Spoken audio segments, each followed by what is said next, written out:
Welcome, dear listeners, to another exciting journey through the world of books. Get ready to be spellbound as we dive into the captivating pages of To Kill a Mockingbird by Harper Lee. Remember, liking and following me on YouTube not only shows your support, but also helps others discover my content. So hit that like button, hit that subscribe follow button, and let's grow this community together. Chapter 1. Scout, the narrator, begins to bring the reader into her childhood world. The main characters in her life include her father Atticus Finch, her older brother Jim, their housekeeper Calpurnia, and a young boy who is visiting a neighbor for the summer who is named Dill. The Finches call Maycomb, Alabama, their home. Through the years, their ancestors made a name for themselves within the small community. For many years, the family lived at Finch's Landing and made money from cotton. Atticus turns his back on that lifestyle and becomes an attorney, while his younger brother became a doctor. After law school, Atticus returns to Maycomb and sets up his law practice. Scout describes their small town in the 30s. One of her most vivid descriptions is contained early in the book. A day was 24 hours, but seemed longer. There was no hurry, for there was nowhere to go, nothing to buy, and no money to buy it with, nothing to see outside the boundaries of Maycomb. The Radley family, who live next door to the Finches, are introduced. Mr. Radley is a man with definite views about how things should be handled. This is especially true with his son Arthur, who is known by the name Boo. When Boo got into trouble with some rowdy teenage boys when he was younger, his father takes him home and Boo hasn't been seen by his neighbors in about 15 years. Mr. Radley wouldn't allow his son to be taken to jail or later to an insane asylum, so he keeps Arthur inside the house. Neighborhood children make up fantastical stories about Boo and claim to have seen him, in many shapes and sizes. Scout and Jim live next door to the Radleys and spend warm afternoons discussing Boo with their new friend Dill. On one afternoon, Dill decides that they should try to make Boo come out of the house. Jim has a healthy fear of Boo based on years of stories that have been embellished in his young mind. Dill accuses Jim of being scared, which Jim insists is respect, not fear. When Dill realizes he isn't making much headway, he compromises. All he wants Jim to do is touch the house. After some careful planning, Jim runs up the sidewalk, slaps his hand against the house, and the three children run from the house. Were they watched from an upstairs window, or did the wind move the inside shutter? Chapter 2. Scout prepares to start school, but her enthusiasm is short-lived. Jim informs her that things will be different since she is in school. He wants her to leave him alone when they are at school. Scout meets her teacher, Miss Caroline Fisher. The teacher is a beautiful young woman, but no to teaching and new to that section of Alabama. She is from Winston County, Alabama, and all the children know Winston County seceded from Alabama during the Civil War. Alabama seceded from the Union, but seceding from Alabama is a different situation. This leads to people in Maycomb having a low opinion of people from Winston County.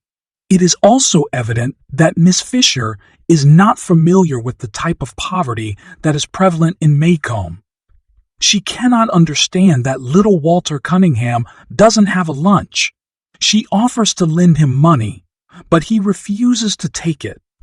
Walter comes to the first day of school with no shoes, mended overalls, and no lunch, but his shirt is clean.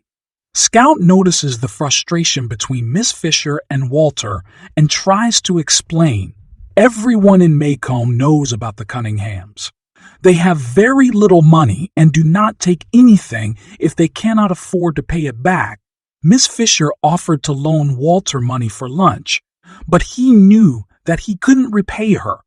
When Scout tells Miss Fisher about this, the teacher gets frustrated with her. Miss Fisher holds up cards with letters on them. She doesn't realize that most of the students are in first grade for the second or third time. Scout's problems increase when Miss Fisher discovers that Scout can read and write. She insists that Scout will not learn to read yet, and she must print. These instructions frustrate Scout, who loves to read and write and sees nothing wrong with that. Calpurnia taught Scout to write, even though writing isn't taught until the third grade. Scout continues to try and explain the Cunningham situation with Miss Fisher, but the teacher loses patience with her. Before long, Scout finds herself standing in the corner. The lunch bell rings and Scout can leave for lunch. She notices that Miss Fisher laid her head on her desk, but cannot manage to feel sorry for her. Chapter 3. Scout and Walter get into a fight in the schoolyard. Jim catches them and makes Scout explain. She tells him about her first morning in school. When she tells Jim who the boy is, he invites Walter to have dinner, which is actually eaten during the middle of the day, with them at their house. Walter eagerly accepts the invitation, and when at the house, quickly gives himself a healthy portion of food. He uses a lot of molasses on his food, and when Scout questions him, Calpurnia takes her into the kitchen to encourage Scout to be polite. Scout tries to convince Atticus to fire Calpurnia, and he is insistent that Calpurnia stay with them. Later, the children return to school, and one of the Yule boys is responsible for the afternoon disturbance. Miss Fisher passes his desk and a coyote jumps from his head onto her. She finally calms down and insists that he go home and take a bath. He is not to return until he is clean and has gotten rid of the coyotes. The Yule boy tells Miss Fisher that he was ready to leave for the year anyway. It is common practice for the Yule children to attend the first day of school and then skip the remainder. Most teachers know to just mark them absent. Scout cannot walk home from school with Jim because the fourth grade stays a half hour longer. On the way home from school, she decides that she won't go back to school. After dinner, she explains this to Atticus, who tells her that she will go back to school. He explains that she needs to be more understanding. Atticus tells her that she will never understand until you consider things from his point of view, until you climb into his skin and walk around in it. She isn't happy that she must go to school, but is pleased when Atticus agrees that they can continue to read each evening. They will keep it between themselves and not tell Miss Fisher. Chapter 4. Scout is eager for the end of the school year. It means vacation from school and Dillwood visit for the summer. Since Jem is still in class, Scout walks home and notices a flicker in the knothole in the tree in front of the Radley's house. She reaches into the knothole and finds 2 pieces of chewing gum. Checking them, she sees nothing wrong and chews them. When Jim gets home, she tells him about her discovery. He gives Scout a lecture about finding things in strange places and eating it. Scout has been chewing the gum, and since she hasn't died and doesn't feel bad, she assumes it's all right. Scout comes to the realization that her relationship with Calpurnia is changing. They used to argue all the time, but Scout now makes an effort to get along. To her surprise, Calpurnia admits that she has missed Scout while she is at school. Jim and Scout pass the tree and find a small box in the knothole. When Jim opens the box, there are 2 Indian head pennies. He knows they are valuable and tries to figure out whose they are. It couldn't belong to any adults because they wouldn't hide things in a knothole. They cannot imagine that it is anyone else's since no one really passes that tree. Their belief is that finders are keepers until title is proven. Dill returns to Maycomb and the friends try to find ways to see Boo Radley. Scout grabs an old tire and climbs inside. Jim rolls her down the street and she rolls into the Radley's yard.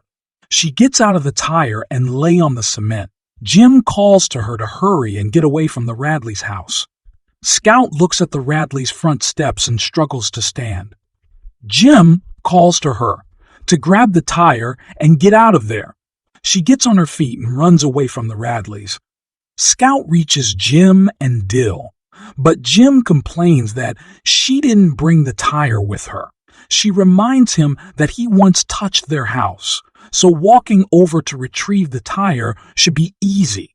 He races to grab it and returns to Scout and Dill. Jim, Scout, and Dill invent a new game. They make up plays about the Radleys. Each child plays a different part, and Jim usually plays Boo. This goes on for some time. They even borrow Cal's scissors. Then one evening, Atticus comes home and asks the children what they are doing. They don't reveal the truth, but Atticus suspects they are imitating the Radleys. Scout keeps a secret of her own. She thinks that she heard laughter coming from the Radleys' house when she fell out of the tire. Chapter 5. The children decide to stop playing the Radley game, at least for a short time. Instead of stopping completely, they altered the story a little and changed the names of the characters in their plays. They all agreed that was a good alternative. Earlier in the summer, Dill proposed to Scout, but that seemed to slip his mind. Jim and Dill became closer and Scout was left out. The boys spend time alone, and when Scout tries to join them, Jim tells her to leave. Their days were spent in the treehouse. They plotted and planned, but called Scout when they needed another person. During this time, Scout began to spend more time with Miss Maudie Atkinson. Miss Maudie hated her house. It was a big rambling house, and she spends much of her time outside. Her plants and yard were beautiful. After long days in her overalls in the yard, she would take a bath and emerge onto her porch, looking beautiful. Miss Maudie became friends with all three children and revealed a well-kept secret to them. She baked incredible cakes, and she baked 3 individual cakes for each of the children. Scout asked Miss Maudie questions about whether Boo Radley is still alive. She assures Scout that he hasn't been carried out, so he must still be alive. They share stories that circulated through the neighborhood about what Boo looked like, why he stays in the house, and talk about his family being foot washing Baptist. Jim and Dill find a new way to occupy their time. They decide to sneak a note to Boo and ask him out for ice cream. The plan is to stick the note on the end of a fishing pole and then stick it through a loose shutter on the house. Jim takes the pole to the house and tries to get the note to Boo. He struggles and tries, but the note slips off. Jim stands in front of the house with the dinner bell to alert Jim of trouble. Scout is behind the house as a lookout. Jim is busy with the fishing pole and doesn't notice Atticus walking up the street. Dill rings the bell furiously, but Atticus stops him. He asks the children why they want to see Boo, and they use the flimsy excuse that he might want to join them. Atticus tells them to stop tormenting Boo. Jim hollers out that he doesn't think he wants to be a lawyer anymore. Chapter 6. Jim, Dill, and Scout decide to walk around the neighborhood that evening. As usual, the plans turn to the Radley house. They decide to peek in the windows, so Jim and Scout lift Dill to look through the window. It doesn't work, and Jim climbs onto the porch. Dill and Scout see the shadow of a man walking toward Jean. The man lifts a shotgun and shoots into the air. After the shot, the children race across the backyard and crawl under the fence. Jim gets stuck, and his pants are caught on the fence. He wiggles and eventually gets free, only after slithering out of his pants. The shot rouses the neighborhood. Atticus finds the children and asks what they were doing. Dill jumps in and says that we're playing strip poker. Scout and Jim know they shouldn't play cards, so Jim says they were playing with matches. This quick thinking gets them off the hook temporarily. Atticus goes to sleep while Scout and Jim go to their cots on the back porch. They try to sleep, but the night noises keep the children awake. At about 2 a.m, Jim decides that he must retrieve his pants and stay out of trouble with Atticus. He sneaks over to the Radleys. And when he returned, he went to bed without saying a word. The only sound was his cot trembling. Chapter 7. Dill goes home and Scout gets ready for the second grade. But she discovers it isn't any better than the first grade. In second grade, she can walk home with Jim. On the walk home, Jim admits his pants were folded and mended when he returned to the Radleys. Scout and Jim walk home and glance something in the knothole in the Radley's tree. There is a ball of twine. Sometime later, they find 2 soap figures of children. A couple of weeks later, they discover a pack of chewing gum. The following week, they find a spelling bee medal lying in the knothole. 4 days after that, they discover a broken pocket watch. Jim decides to fix the broken watch, and then he can return the family watch to his father. Jim thinks they should leave a note in the tree to say thank you for the gifts. When they go back to check the tree, the knothole is filled with cement. Nathan Radley walks by, and Jim asks him why the hole was filled. Nathan tells the children that the tree was sick, and he had to fill the hole. When they return home, they ask Atticus if the Radley tree was sick, and he says it looks healthy to him. Later that evening, Scout thinks she sees Jim crying. Chapter 8. The coldest winter since 1885 hits Alabama. Mr. Avery tells Scout and Jim that the weather changes in response to children misbehaving. They feel guilty for causing the cold weather. Mrs. Radley died that winter, but people didn't seem to notice. She was rarely seen, and her death didn't really affect anyone in the neighborhood. Scout looks out the window and screams and says the world is ending. Atticus comes to her side and tells her that it's only snow. Jim and Scout carry snow. Jim and Scout carry snow from Miss Maudie's yard and their own backyard. With several buckets of dirt, Jim forms the torso and head of a mudman.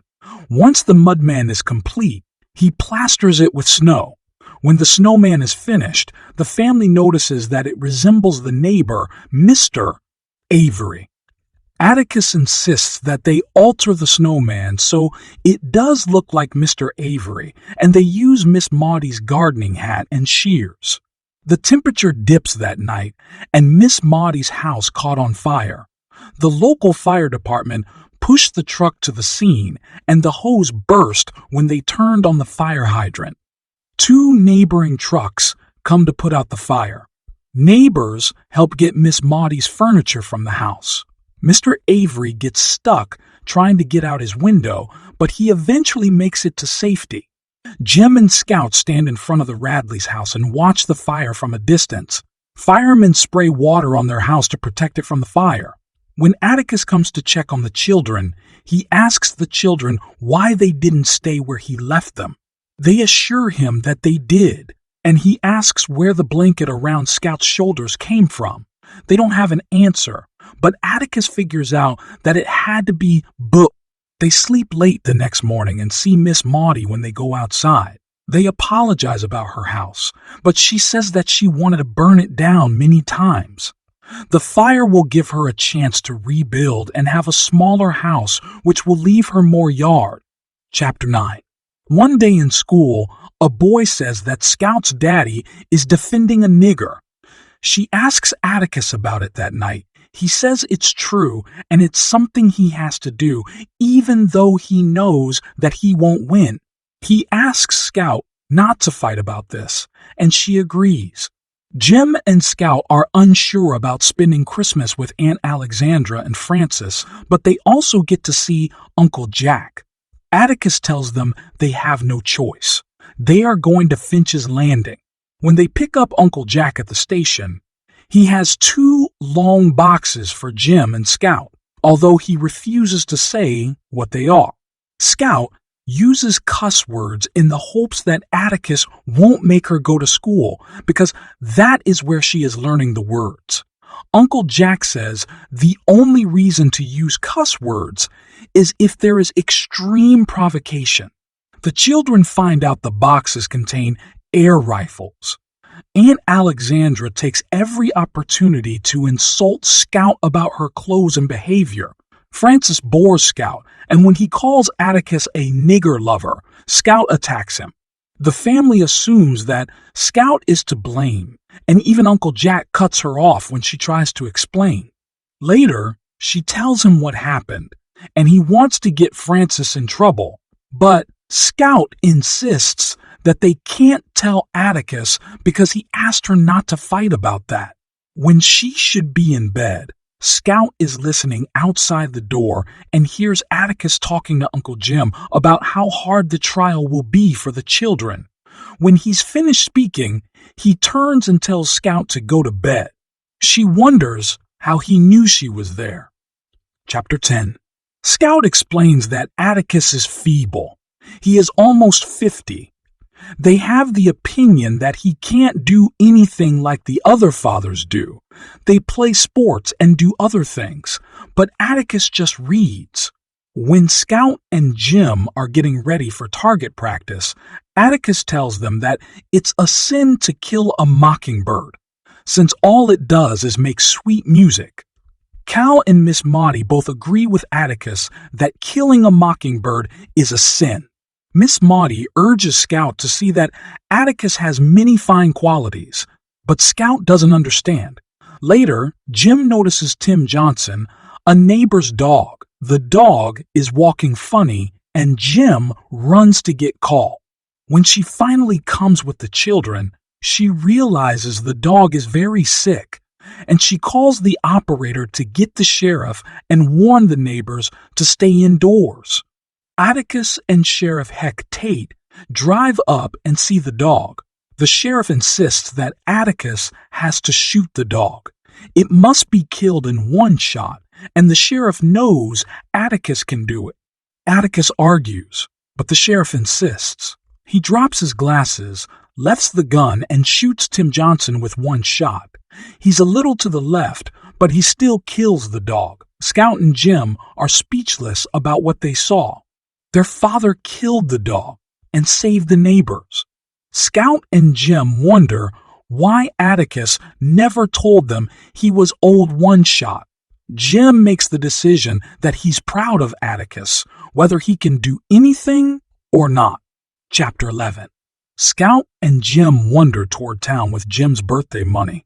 He plans to buy a toy train for himself and a baton for Scout. They head home and pass Mrs. Rachel Dubus's house. She is a mean-spirited woman who calls to them from her front porch. She doesn't approve of the children and says they won't amount to anything. They put up with her comments until she says that Atticus is representing a nigger. Jim loses control and grabs Scout's baton.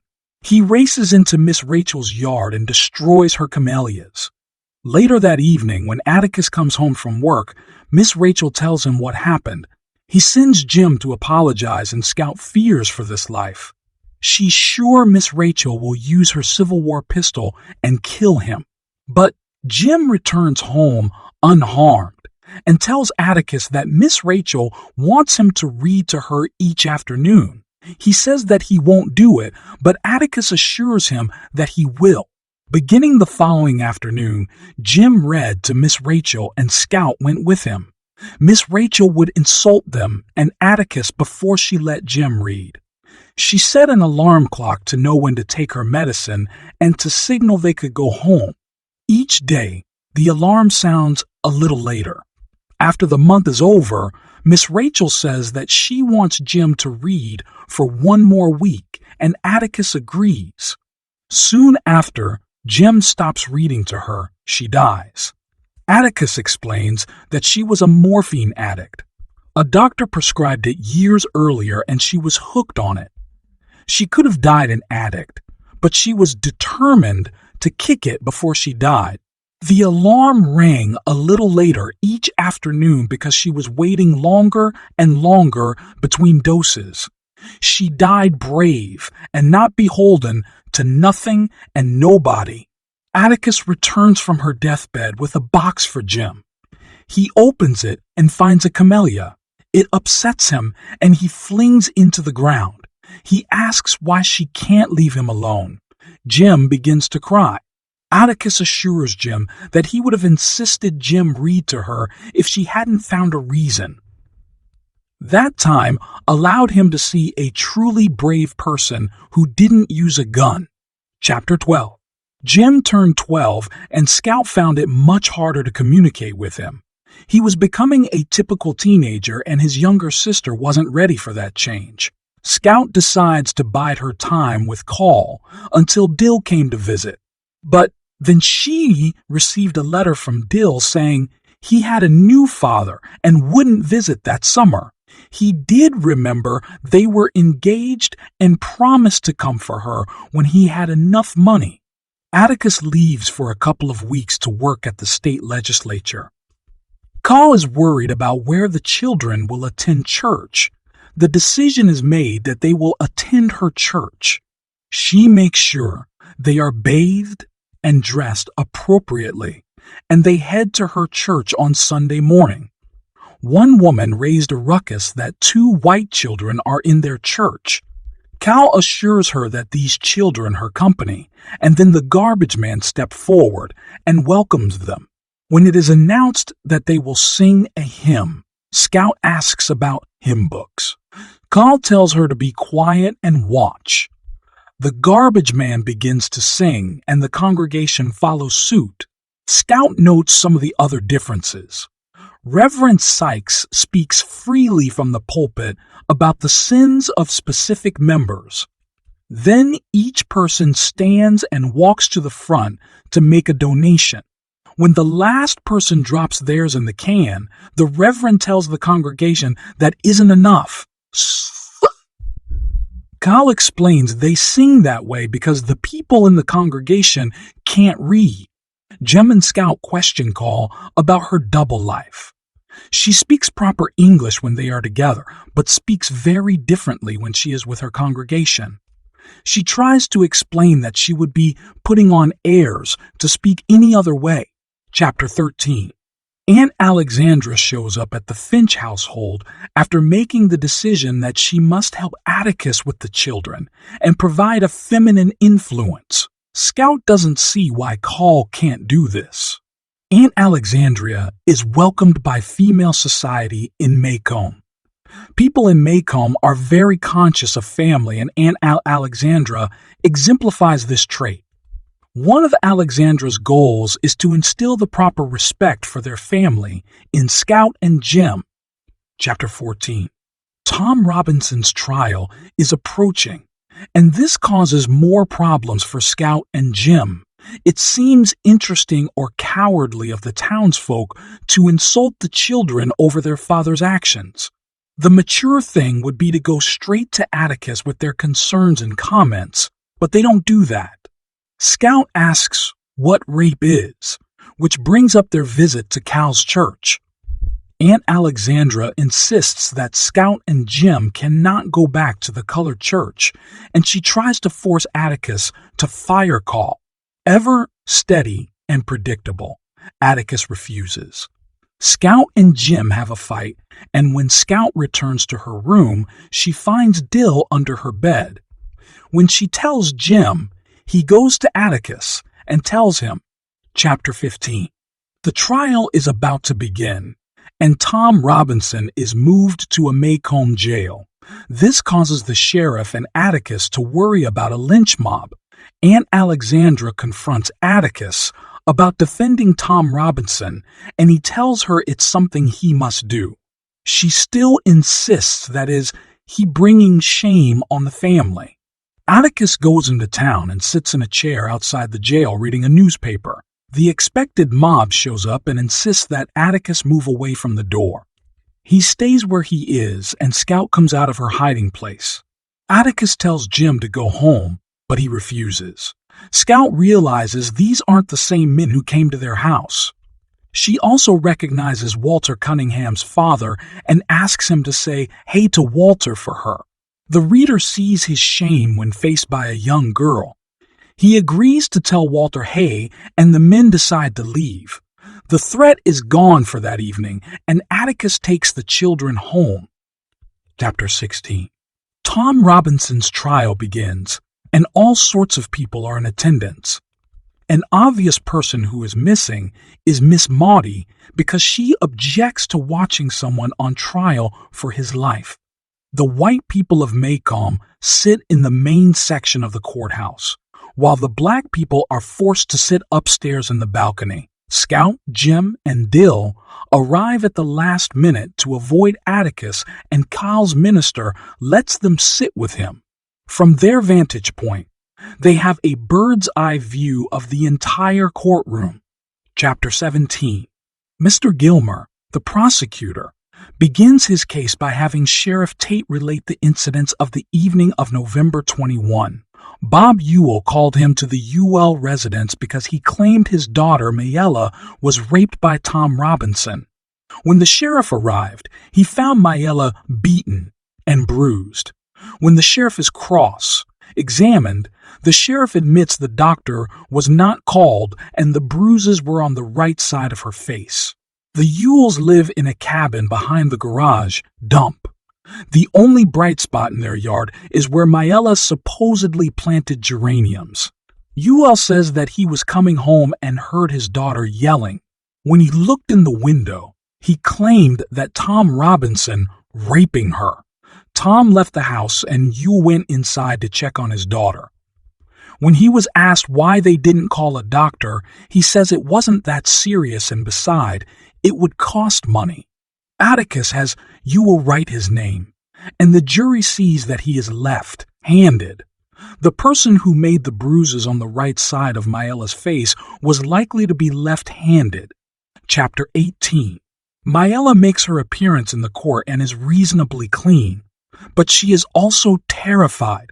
Her testimony was that she called Tom inside the gate and offered to pay him 5 cents to break up a dresser.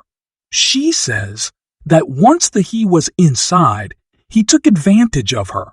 Atticus asks about her life, and she admits her father is a drunk. Her 7 siblings don't help around the house, and she hasn't got any friends. He is curious why she didn't fight harder or why no one heard her scream. Atticus is also confused about how Tom Robinson, whose left hand was caught in a cotton gin, could have hurt her on the right side. Along with Atticus's words, the reader begs her to admit she wasn't raped and her father beat her. She begins to cry and refuses to say anything else. Mr. Underwood notices Scout, Jim, and Dill in the balcony during a break in the trial. Jim is confident that the newspaper won't tell Atticus, but that he might mention it within the social column in the newspaper. The chapter ends as the prosecution rests. Chapter 19. Atticus calls Tom Robinson to the stand. Tom will be his only witness. He passed the Ewells every evening after work. Many times, he would help Mayella with her chores. That evening, she asked him inside to repair a door, but he discovered the door wasn't broken. Mayella admitted to him that she paid her brothers and sisters to get ice cream. She asks Tom to get a box off a dresser and she grabs him while he stands on a chair. When he jumps off the chair, she grabbed him around the waist and startles him when she tries to kiss him. She struggled with him when her father saw them and called her a whore. Ewell threatened to kill his daughter for the things he saw her doing, and he beat her. Tom's boss, Link Diaz, speaks out and says that Tom is an honorable and hard-working man. The judge has him removed from the courtroom before the trial can proceed. When the prosecutor cross-examines Tom, he admits to being arrested one time for disorderly conduct. They also agree that Tom was strong enough to sling Mayella to the floor with one hand. The prosecutor asks Tom why he helped Mayella, and he admits that he felt sorry for her. This is unforgivable to the white people of Maycomb. A black man should never feel sorry for a white woman, even if she is a Ewell. Chapter 20. Dolphus Raymond tells Scout and Dill that he is drinking from a paper bag. He offers Dill a drink and he accepts. Scout warns him not to drink much and is surprised when Dill tells her it is Coca-Cola. He tells the children that he pretends to be drunk because this lets him live his life the way he wants. The truth of the matter is simply that he prefers black people to white people. Scout and Dill return to the courtroom in time for Atticus's closing argument. He has made his points about the evidence and is begging the jury to find his client innocent. Atticus hopes that they will realize the prosecutor didn't have any evidence and the only testimony is questionable at best. If they were to evaluate the evidence honestly, they would realize that the evidence points to Tom Ewell as the guilty person. Will the jury examine the evidence and not convict Tom Robinson just because he is black? Call rushes into courtroom as Atticus sums up his closing arguments. Chapter 20. 1. Cole hands Atticus a note that the children didn't come home. Mr. Underwood points out that the children are in the balcony. Scout, Jim, and Dill want to stay, but Atticus tells them to go home for dinner and then they can return. They go home with Cole and rush back to the courthouse. The jury is still out, and they wait for the verdict. Scout remembers that Atticus said a jury doesn't look a guilty man in the eyes, and none of the 12 men look at the defendant when they file into the courtroom. The verdict is read. They found Tom Robinson guilty. The townspeople leave the courtroom, and when Atticus leaves, the black people stand to show their respect for him. Chapter 22. Jim cries about the injustice he witnessed that day with the guilty verdict. The black people of Maycomb bring many dishes of food to the Finch household. Jim's illusions about the people of Maycomb were shattered by their verdict. He once believed they were good and honorable people, but if they were, then the jury would have found Tom innocent. Miss Maudie tries to help the children.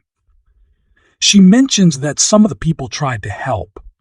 The judge did what he could to guarantee a fair trial by assigning Atticus to defend Tom.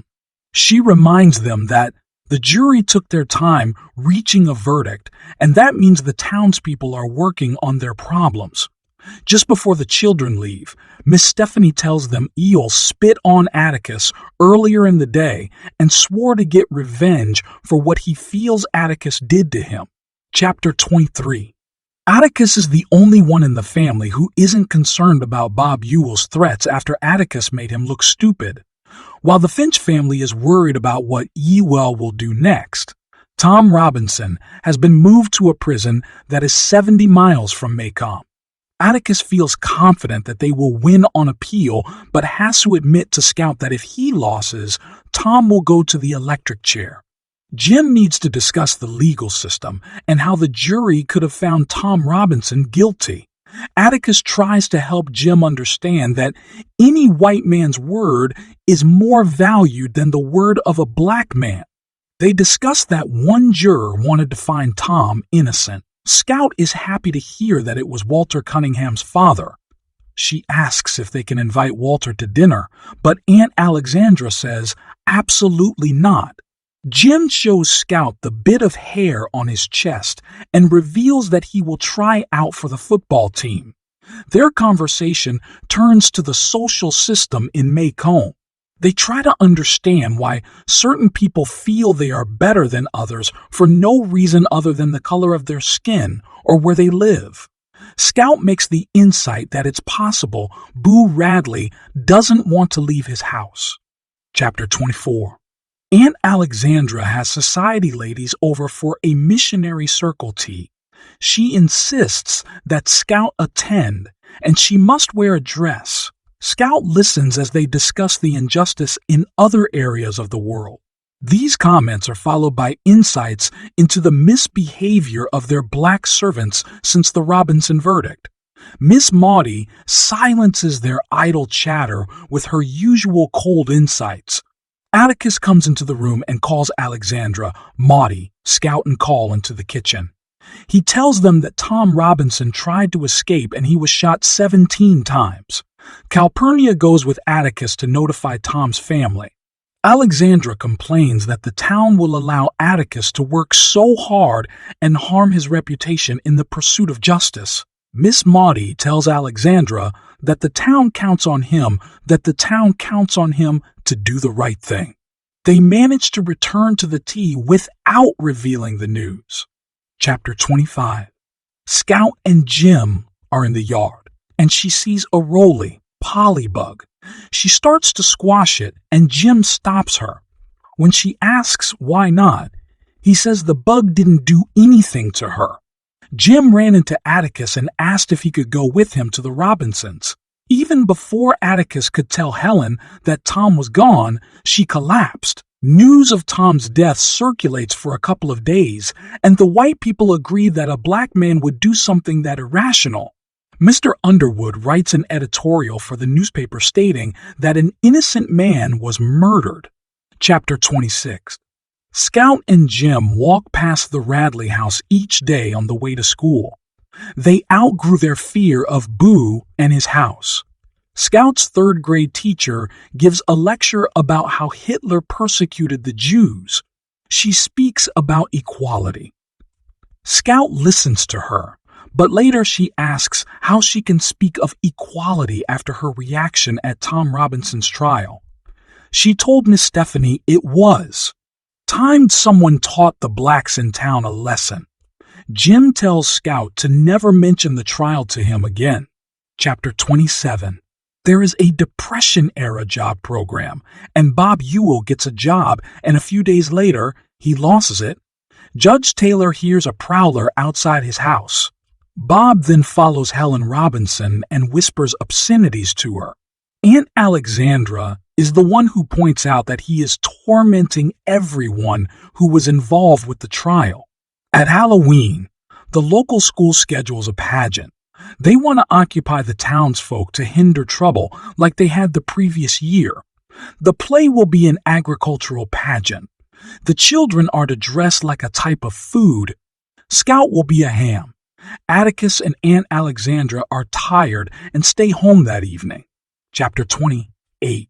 Jim walks Scout to the pageant, and Cecil Jacobs jumps onto the path to scare them. Scout walks around the school with Cecil and looks at all the events. The school children go backstage for the show, but Scout fell asleep. She wakes at the last minute and runs onto the stage. The audience erupts in laughter, and she is accused of ruining the pageant. Scout is so embarrassed that they wait until everyone is gone. On their way home, Scout and Jim hear someone behind them and assume it's Cecil. They are almost to the road and someone chases them. Jim tells Scout to run, but the trial is dark and her costume is awkward. She feels something tearing at her costume before Jim pulls her away. They struggle with the assailant, and suddenly the attacker is pulled away. Scout tries to feel Jim and find a man on the ground who smells like whiskey. She manages to get home in time to see a man carrying Jim. Aunt Alexandra calls Dr. Reynolds, and Atticus calls Sheriff Tate. Jim is unconscious and has a broken arm, but he'll be all right. Scout sees the man who brought Jim home, but she doesn't know who he is. Atticus finds out that Hugh is dead with a knife stuck under his ribs. Chapter 29. Heck, Tate tells Scout that her costume was slashed with a knife. She tells her story and turns to look at the man who brought her brother home. Suddenly, she realizes the man who saved them is Arthur Boo Radley. Chapter 30. Scout walks outside onto the porch with Boo. They listen to as Heck insists that Ewell fell on the knife and his death was an accident. Atticus believes that Jim killed Ewell and he doesn't want to make excuses for his son. Heck knows that Boo killed the man but wants to keep it quiet. Heck tells Atticus, "Let the dead bury the dead." Tom Robinson died for no reason, and now the man who caused his death is dead. Chapter 31. Boo and Scout say goodnight to Jim, and she walks home with him. When he walks in the door of his house, it's the last time Scout will see him. Atticus is in Jim's room when Scout gets home, and she falls asleep on Atticus's lap as he reads to her.